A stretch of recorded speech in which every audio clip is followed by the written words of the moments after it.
Terima kasih Tuhan, terima kasih. Dalam nama Yesus kami mau mulai ibadah ini. Kami berjanji segala hormat, pujian, pengagungan buat Raja kami yang maha mulia. Dalam nama Yesus, haleluya. Amin, amin. Hadirat Tuhan itu lebih enak daripada sakit hati. Bener apa enggak? Tapi kenapa lebih suka nikmatin sakit hati daripada hadirat Tuhan? Kenapa lebih suka menikmatin tersinggung dan marah daripada nikmatin hadirat Tuhan? Kenyataannya kita suka tersinggung, sakit hati kan? Bener apa enggak? Kenapa? Bukankah Tuhan lebih indah? Kita nyembah pagi hari ini enak kan? Bener Tuhan hadir, ngerasain Tuhan deket banget. Rasain enggak? Buka maskermu coba, pengen lihat senyum. Sebentar terus ditutup lagi ya. Coba senyum yang paling manis buat Tuhan Yesus pagi hari ini. Mana? Dengerin baik-baik. Waktu saya ini mepet sekali. Tapi dari Jakarta ke sini kalau hanya khotbah 20 menit kan sayang ya. Ayat 5 ayat yang kedua. Sesungguhnya orang bodoh dibunuh oleh sakit hati. Orang sakit hati dibunuh karena kebodohannya. Orang bodoh dibunuh oleh sakit hati, dan orang bebal dimatikan karena iri hati. Padahal kita nikmatin Tuhan jauh lebih enak daripada kita sakit hati. Tapi pada kenyataannya kalau orang ngomong gak enak sama kita, perlakuan buruk sama kita reaksinya ngapain? Biasanya ngereaksinya ngapain? Pertama kali kalau ada orang ngomong perlakuan kita buruk, reaksi kita ngapain? Ngapain? Kok kudus semua ya kelihatannya gak punya masalah ya? Biasanya sakit hati, nggak terima, marah, ngamuk. Kamu nggak tahu perasaanku, kamu ngomong kayak begitu nyakitin aku. Kalau nyakitin orang di jalanan, kita bisa lari. Tapi kalau yang nyakitin pasanganmu, kamu lari kemana? Nggak bisa. Yang nyakitin anakmu, kamu melari kemana? Nggak bisa lari, tetap harus dihadapin. Tapi kalau reaksi kita sakit hati dan marah, kamu nggak di dalam hadirat Tuhan. Kamu sudah ditipu setan begitu rupa. Karena kamu gak bisa kendalikan hawa nafsumu, emosimu, dan amarahmu. Sehingga kelakuanmu persis seperti orang dunia. Harusnya ketika kita ini sudah lahir baru, karakter, sikap, kelakuan, keputusan yang kita ambil harus sesuai firman Tuhan. Katakan amin. Harus. Kalau kita ambil keputusan mau kita sendiri, ujungnya kau ketemu trouble dan masalah lo. Di Ayub 21 ayat yang ke-25. Ini lebih ngeri lagi. Yang ini lebih ngeri lagi. Yang lain mati dengan sakit hati dan tidak pernah merasakan kenikmatan. Ada orang yang mati karena sakit hati, karena bunuh diri, karena terlalu luka, nggak mau mengampuni, sampai mengakhiri hidupnya, dipikir mengakhiri hidupnya semuanya kelar. Nggak taunya dia masuk ke dalam kegelapan penyiksaan yang kekal. Ada orang yang mati karena sakit hati dan gak bisa menikmati hidupnya. Loh, Tuhan itu datang memberikan kepada kita hidup supaya kita menikmati apa? Kelimpahan. Di terjemahan bahasa Inggris supaya kita bisa menikmatinya dari kelimpahan itu. Loh, kenapa kok kita banyak orang Kristen, terutama yang gak bertobat ini, yang masih sakit hati dan kepahitan ini, tidak pernah merasakan kenikmatan yang Tuhan berikan? Karena reaksi hati kita ini terlalu pahit. Kita pikir kita yang paling tersakitin sejagat raya. Orang itu kalau disakitin paling perlu dikasihani, betul nggak? Cari pendeta, minta ditumpangi tangan. Kalau bisa orang doain semuanya. Paling menderita sejagat raya, padahal orang lain lebih banyak menderita. Orang yang disakitin itu adalah sayang terhadap dirinya, sayang terhadap emosinya. Dia nggak peduli dengan perasaan Tuhan. Sejak kita mengalami kelahiran baru, kehidupan kita itu miliknya Yesus sepenuhnya, bukan milik kita sendiri. Orang yang dipimpin roh artinya orang yang memberikan hatinya, pikirannya kepada Tuhan. Pikiranmu, kehendakmu, kemauanmu harus diserahin sama Tuhan. Kalau pikiranmu, kehendakmu kamu pegang sendiri, menguasai hidupmu begitu rupa, akhirnya kamu gak bisa mengendalikan diri. Ujungnya orang itu gampang sakit hati, gampang tersinggung, gampang marah, keras kepala, susah diatur, benernya sendiri. Orang model kayak begini ditumpangi beni hinpo di tempat ini, diurapi minyak, diuyak-uyak sampai gundul, tidak berubah. Dengerin ya, sakit hati, tersinggung, marah itu tidak bisa ditengking loh. Siapa yang nemuin pendeta minta ditengking sakit hatinya? Perbuatan daging itu perlu disalibkan, bukan ditengking. Katakan disalibkan, dimatikan. Ngerti nggak ini? Semua perbuatan daging harus dimatikan. Baca di Galatia pasal 5. Kalau nggak cari khotbah saya di YouTube, saya banyak ngomong tentang sakit hati itu. Sakit hati nggak bisa ditengking, nggak bisa didoain. Keputusanmu yang harus ngambil. Nah, respon hati kita, kenapa sih kok orang itu bisa sakit hati dan kecewa? Tahu nggak kenapa? Kenapa kok kita ini gampang tersinggung, marah, kecewa, sakit hati, kesel, dongkol, histeris, jerit-jeritan? Karena kita mengharapkan orang lain memperlakukan seperti yang kita mau dan kita nggak pernah dapatkan. Apalagi ibu-ibu di sini yang pernah disakitin suamimu. Kamu mengharapkan suamimu tiap hari, honey I love you, cintaku, negeriku, sayangku, gula madu, rayuan pulau kelapuku, tapi nggak dapet. Tapi dicuekin, ngomongnya kasar, ngomongnya kotor. Terus kamu kesel dan marah. Marah, kesel, jengkel, benci dan dendam dimulainya karena kita mengharapkan orang lain memperlakukan seperti yang kita mau dan kita nggak dapatin. Akhirnya kita marah. Yang bodoh siapa kira-kira? Orang yang memperlakukan buruk apa kita? Bentar. Sekarang buka Amsal 12 ayat ke-16. Bentar ya Pak. Nanti waktu saya kalau habis kasih tanda ya. Ya. Amsal 12 ayat ke-16. Bodohlah yang menyatakan sakit hatinya seketika itu juga. Jadi yang gampang marah, gampang emosi, gampang ngamuan, gampang tersinggung, menurut kitab Amsal adalah orang orang apa? Ngomong yang kenceng. Orang? Katakan saya orang pintar, bukan orang bodoh. Saya bisa mengendalikan diri, bukan orang bodoh.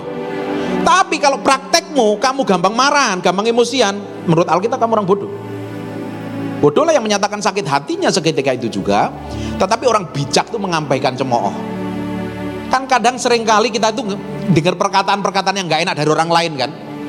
Kita kan gak bisa ngatur mulut orang, kita gak bisa ngatur kelakuan orang lain, kita gak bisa ngatur sikap orang lain. Betul apa enggak? Kita nggak bisa orang ngomong gratis, komentar gratis, maki-maki gratis, marah gratis.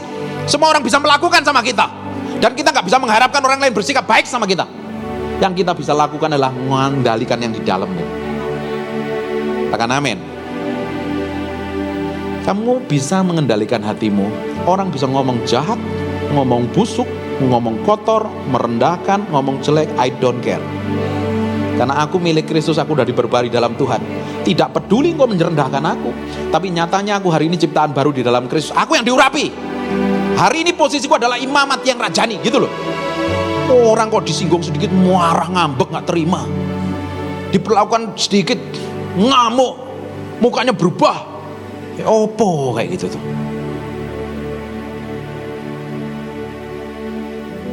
Kita anak-anak kerajaan, reaksi kita harusnya seperti anak kerajaan. Kita ini adalah bangsawan kerajaan Allah. Harusnya sikapmu, kelakuanmu, tutur katamu, perbuatanmu harus seperti orang-orang kerajaan. Ingat semua anak-anak kerajaan di Inggris sana, dari bayi udah dididik loh, cara berpakaian, cara ngomong, cara bersikap. Itu kerajaan Inggris. Hari ini kita ini semua adalah bangsawan kerajaannya Allah loh. Tapi nyatanya pada praktekmu dalam kehidupan di luar gereja sana mencerminkan kebangsawan kerajaan atau siapa? Coba dicek masing-masing sekarang. Kalau nggak mencerminkan bangsawan kerajaan Allah, kamu akan mencerminkan karakternya iblis. Hanya ada dua pilihan. Kita mencerminkan karakternya Yesus Kristus, atau kita mencerminkan karakternya setan. Di dalam diri orang itu nggak bisa kosong. Ahli atom tahu itu, nggak ada atom yang netral. Kalau muatan positif, muatan negatif, betul? Manusia pun juga nggak bisa kosong. Kalau nggak diisi Roh Kudus jadi setan. Terlihat dari mananya? Orang di Tuhan apa di setan? Dari ngomongmu, dari sikapmu, dari kelakuanmu. Membuktikan di dalammu itu seperti apa. Orang yang baik mengeluarkan perbendaharaan yang baik dari dalam hatinya. Coba dicek. Jangan ngecek suamimu, jangan ngecek orang yang menyebelin kamu, cek hatimu. Isinya apa? Kalau isinya firman, kamu bersikap seperti firman, berkelakuan seperti firman. Kan orang yang berkelakuan seperti firman, kata kita Mazmur kan, apa saja yang diperbuatnya Tuhan akan bikin berhasil. Pada kenyataannya kita berbuat malah gagal dan babak belur kan? Apa benar kamu udah bertanam sesuai dengan firman? Berkelakuan seperti firman.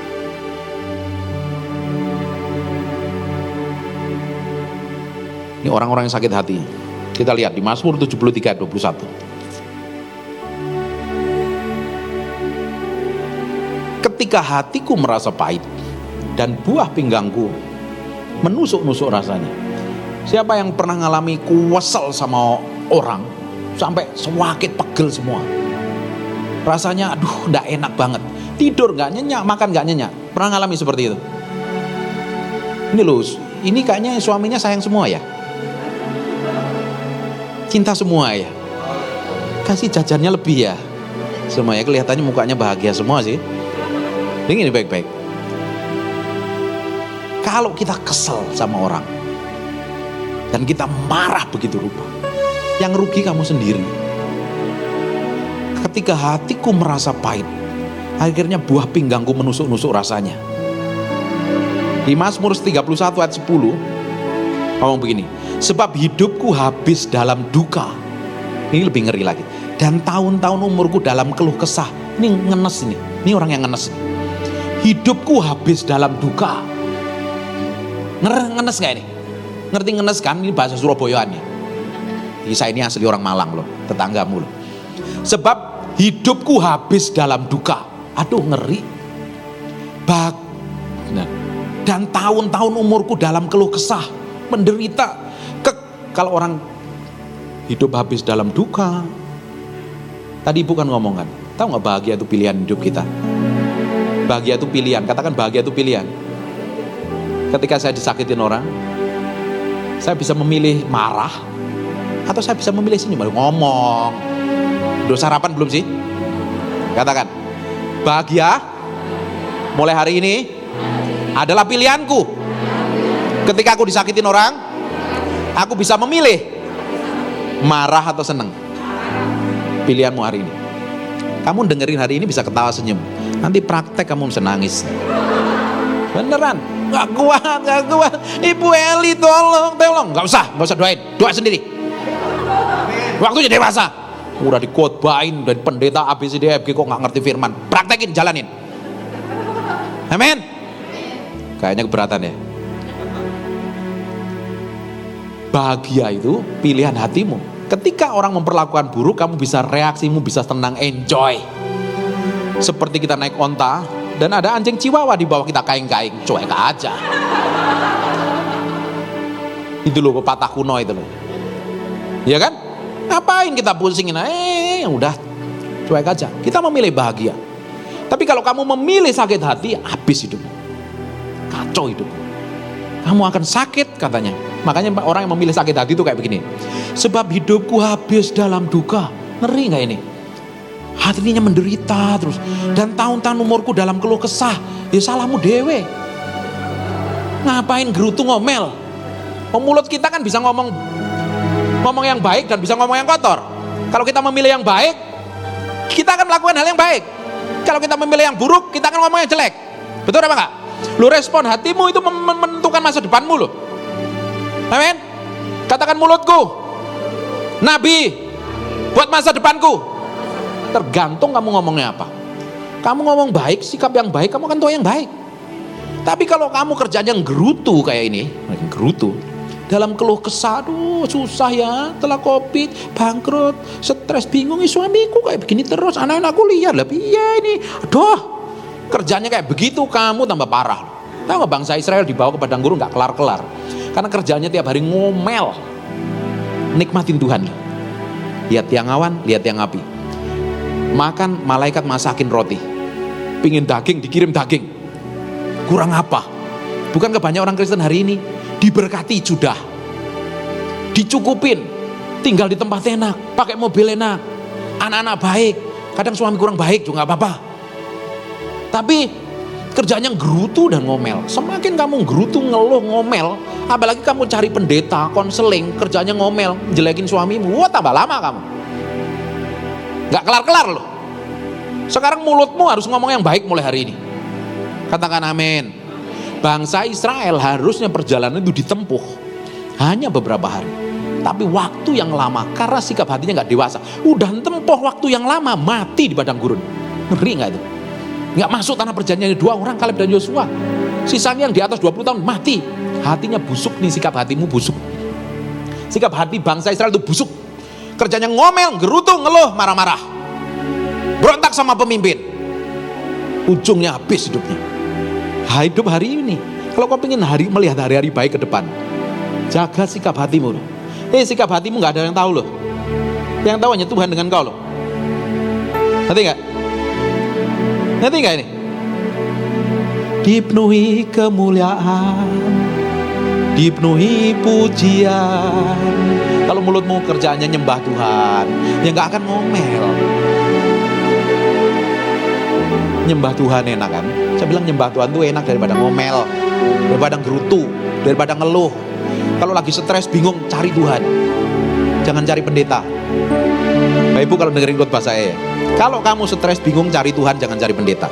Kamu nemuin pendeta, nemuin saya, nemuin ibu ini, kita tuh meski doa dulu, tanya Tuhan, ini masalahnya penyelesaiannya kayak apa. Loh, kamu sendiri bisa datang ke Tuhan loh.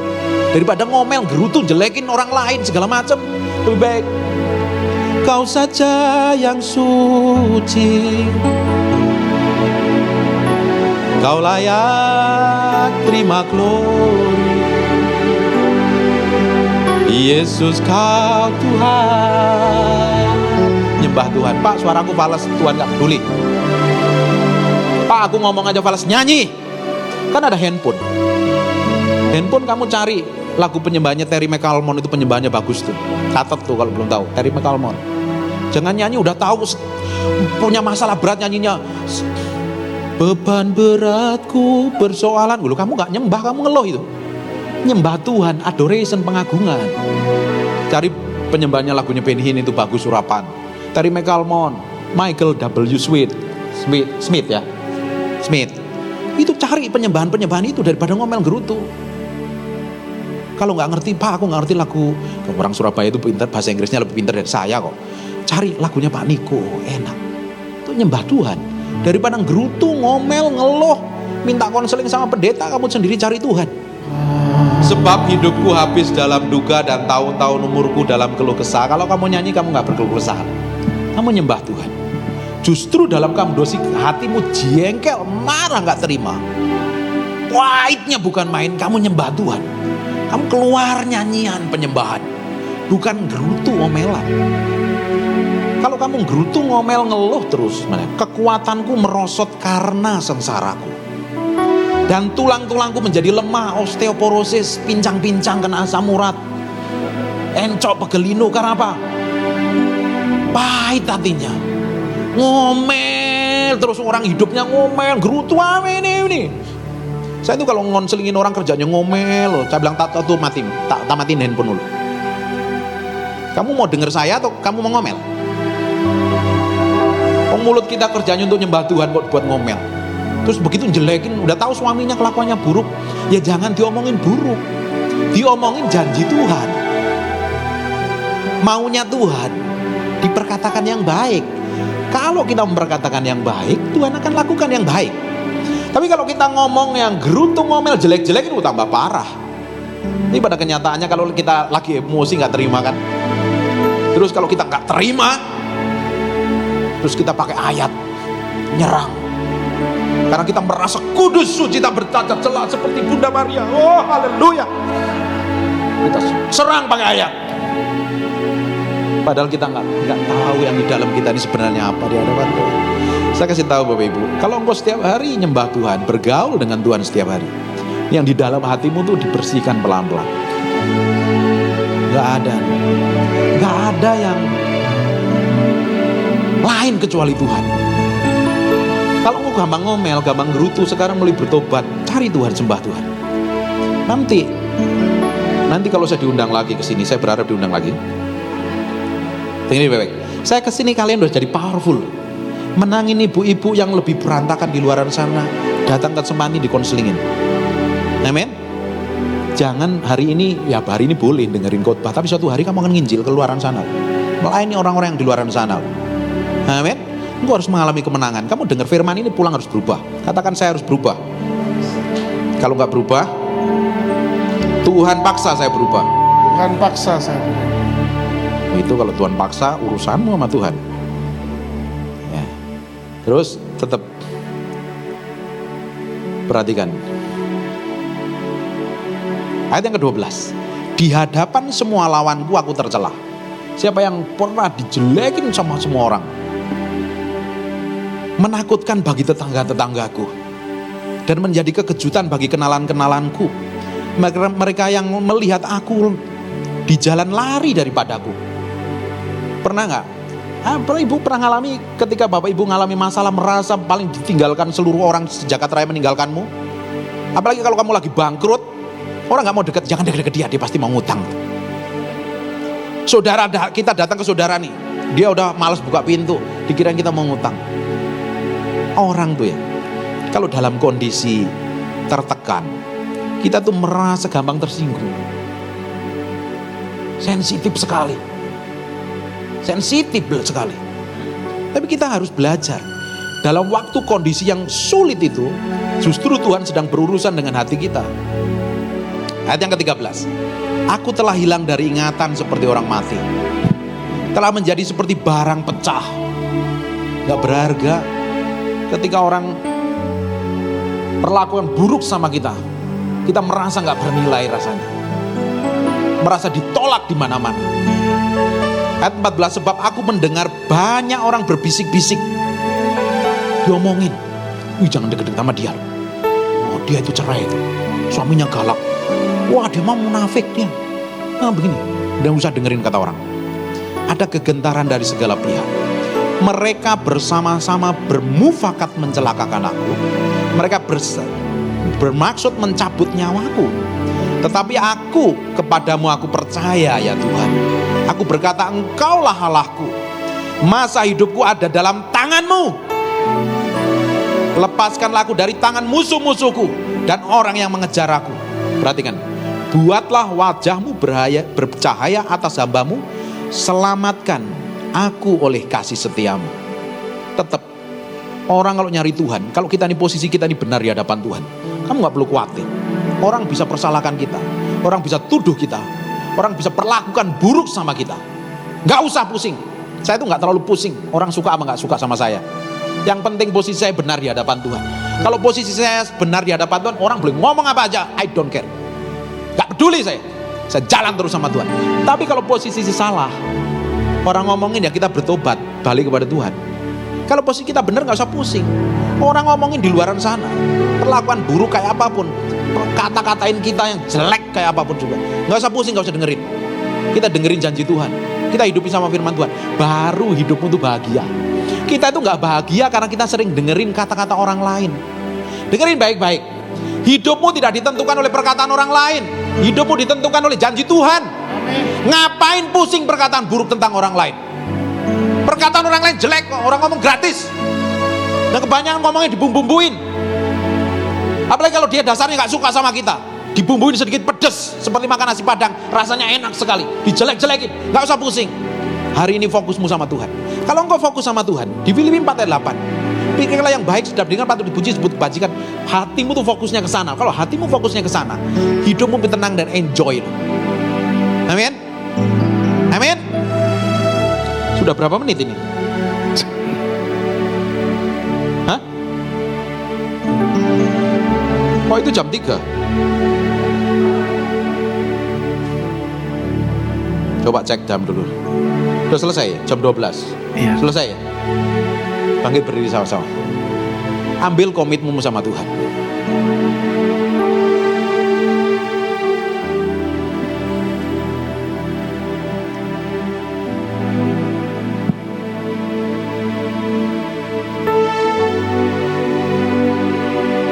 Oh Jesus, oh Jesus. Tutup matamu.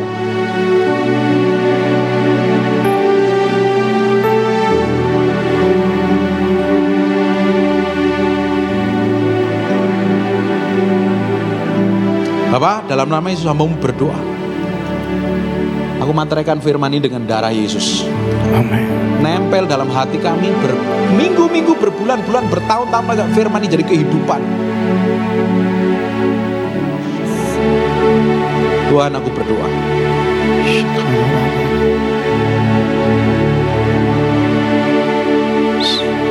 Siang hari ini, firman-Mu jadi kehidupan dalam setiap orang yang ibadah di tempat ini. Mereka menjadi orang yang bisa mengendalikan diri, mengendalikan mulutnya, mengendalikan hatinya. Bisa senyum ketika dianiaya, ditekan, difitnah, dituduh, dicaci maki. Justru mengeluarkan pujian sama Tuhan. Aku berdoa orang-orang di tempat ini, mulutnya keluar nyanyian pengagungan sama Tuhan. Bukan ngomel dan gerutu, tapi mengasihi Tuhan dan mencintai Tuhan lebih dari apapun juga. Siang hari ini, buat mereka bertumbuh ke arah Yesus Kristus Tuhan. Tuhan beracara Tuhan. Haleluya 12 kali. Haleluya. Haleluya. Haleluya.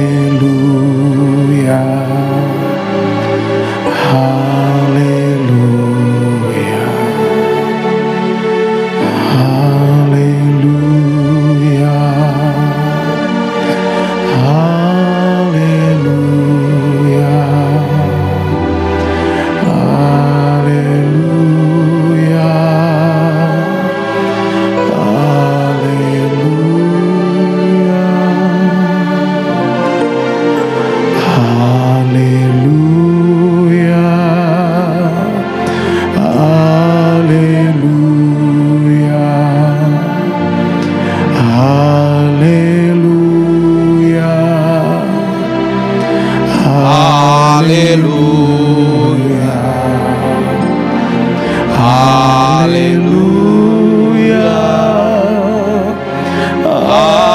Haleluya. Haleluya. Haleluya. Lihat, buka matamu. Saya mau berdoa untuk orang yang ada yang sakit hati di sini, yang kesel sama orang. Gak ada. Yang simpen kesel sama orang ada gak?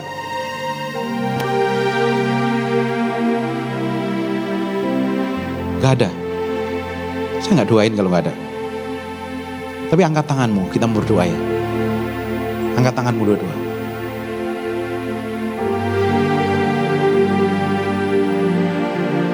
Aku berdoa Tuhan. Aku berdoa. Jamah setiap orang dalam ruangan ini. Aku berdoa biar pengurapan itu turun. In Jesus name. In Jesus name. In Jesus name. Mengalir Tuhan. Satu persatu Tuhan. Kau sendiri yang tumpang tangan. Aku lepaskan pengurapan dari tempat ini. Dalam nama Yesus. Dalam nama Yesus Kristus. Dalam nama Yesus Kristus. Jamah dalam nama Yesus. Ada beberapa orang yang ngerasain sesuatu yang bergerak, panas dalam tubuhnya. Terima pengurapan itu. Aku berdoa biar pengurapan semakin kuat mengalir dari ujung ke ujung. Sekarang mengalir urapannya itu. Biar kemampuan, kekuatan ilahi untuk hidup dalam kebenaran, hidup takut akan Tuhan, mengalir dalam nama Yesus Kristus. Jamah satu persatu tanpa terkecuali. Dalam nama Yesus Kristus. Dalam nama Yesus Kristus. Dalam nama Yesus Kristus. Terima kasih Tuhan. Terima kasih Tuhan. Terima kasih Tuhan. Terima kasih. Dalam nama Yesus. Oke. Terima kasih Tuhan. Kami kembalikan segala hormat, pujian, pengagungan buat Yesus, kami yang Raja. Yang kami tinggikan, kami muliakan. Kita berdoa, Bapa, dalam nama Yesus, berkati semua orang yang hadir dalam ruangan ini tanpa terkecuali. Waktu mereka pulang membawa pengurapan yang double porsi. Hidup mereka diubahkan. Reaksi mereka seperti Kristus. Tindakan mereka berubah. Dan apa saja yang dikerjakan tanganmu, Tuhan akan bikin berhasil. Tuhan akan berkati kamu. Tuhan akan buka jalan, Tuhan akan pulihkan. Dan nama Tuhan akan disebut atasmu, atas keluargamu, dan atas anak cucumu. Mulai hari ini, bawa pulang berkat ini. Dalam nama Yesus. Dalam nama Yesus, semua yang percaya katakan Amin. sekali lagi. Amin. Silakan duduk. God bless you.